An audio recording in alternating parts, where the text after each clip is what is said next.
Welcome back. No, a sandwich option is not a choice between tuna and cheese. It's a way of maximising your income and minimising your risks on a lease option deal, and it works like this.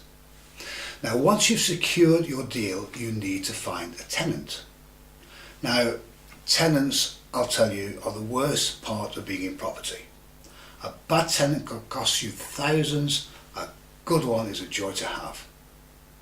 The trouble is that you just have no idea at first where between those two extremes your prospective tenant lies. Appearances can be deceptive too.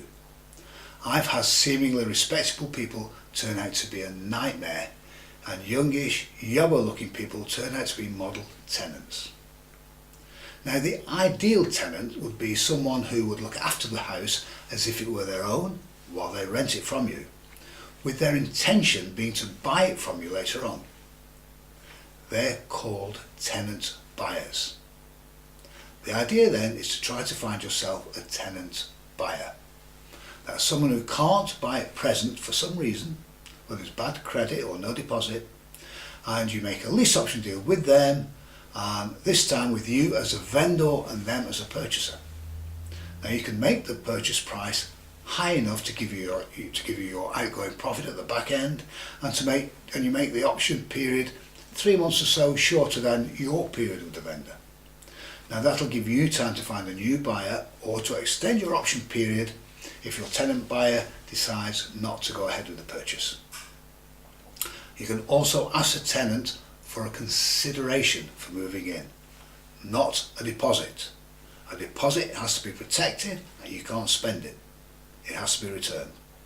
Now, that consideration could be, say, 3% of the value of the property.